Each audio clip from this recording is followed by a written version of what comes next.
Alhamdulillahi Rabbil Alamin. Wabihi nasta'inu ala umuri dunya waddin. Wassalatu wassalamu ala asrafil anbiya'i wal mursalin, Sayyidina wa maulana Muhammadin. La hawla wa la quwwata illa billahil aliyyil azim. Amma ba'd. Hadirin rahimakumullah, puji syukur kehadirat Allah Subhanahu wa taala yang mana pada kesempatan ini kita masih diberikan kesehatan, kita masih dipertemukan bulan suci Ramadan, bulan yang di dalamnya terdapat berkah, yang awalnya terdapat rahmat, yang pertengahannya terdapat maghfirah atau ampunan, yang akhirannya terbebas dari api neraka. Sholawat serta salam semoga selalu tercurah pada junjungan Nabi kita, Nabi Agung Muhammad Sallallahu Alaihi Wasallam, yang kelak kita akan nantikan syafaatnya di yaumul qiyamah. Amin ya rabbal alamin. Hadirin rahimakumullah, orang berpuasa karena pahala yang luar biasa.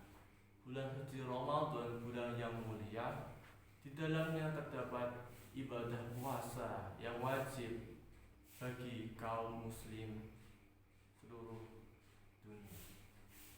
Sampai-sampai dikatakan naumu ibadah, tidurnya orang yang berpuasa itu adalah ibadah.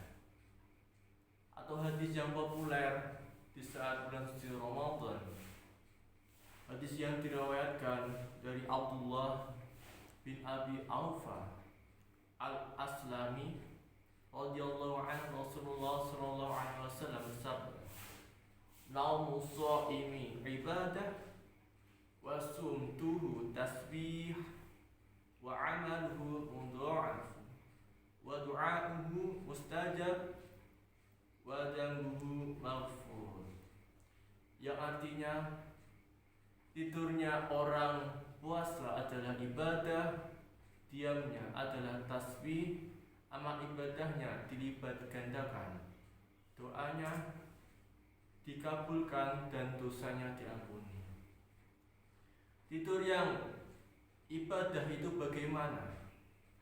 Bukan tidur satu hari penuh, itu dia ibadah, itu bukan. Jadi maksudnya orang yang tidur itu dia dalam rangka untuk tidak melakukan maksiat.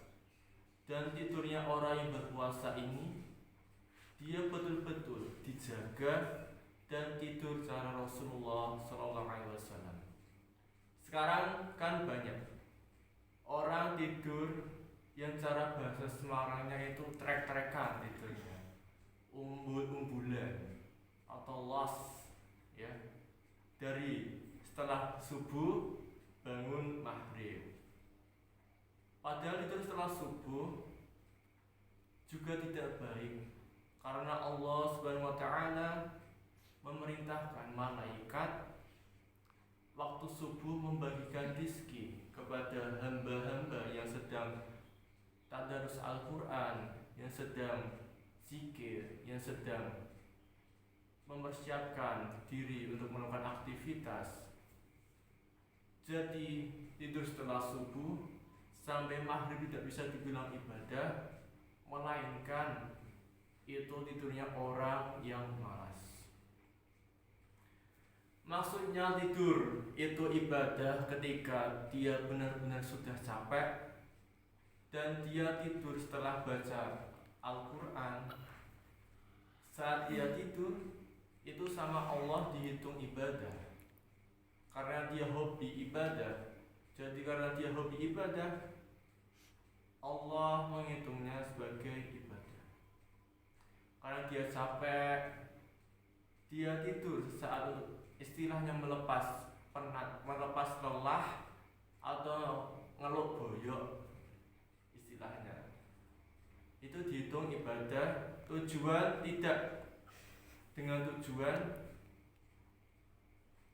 tidak ngerasani orang, tidak mengumpat orang lain, dan tidak melihat hal-hal yang semestinya. Contoh ketika laki-laki dan perempuan melihat lawan jenis dengan syahwat, itu tidak baik. Contoh lagi ketika kita sedang mengendarai sepeda motor bagi laki-laki, ketika melihat wanita yang kekurangan bahan di bajunya, kita melihat pandangan pertama itu rizki, dimakfu, bukan rizki, tapi dimakfu, dimaafkan. Tetapi pandangan kedua itu bisa menimbulkan dosa karena pemikiran kita yang bukan-bukan atau yang tidak baik. Ya, tidur seperti itu kita menjaga diri itu termasuk ibadah.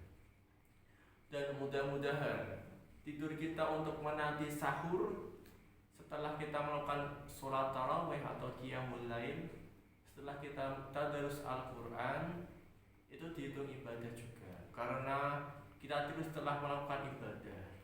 Tapi kalau tidur setelah melakukan maksiat atau perbuatan yang tidak manfaat, ya tidak dihitung ibadah. Insya Allah semoga kita menjadi orang-orang yang setiap kegiatannya dihitung ibadah, baik tidur, baik diri kita menjaga ketika puasa, baik perkataan kita, semoga dihitung ibadah oleh Allah Subhanahu wa taala. Amin ya rabbal alamin. Sekian yang dapat saya sampaikan, kurang lebihnya saya mohon maaf. Wallahul muwaffiq ila aqwamil thoriq. Wassalamualaikum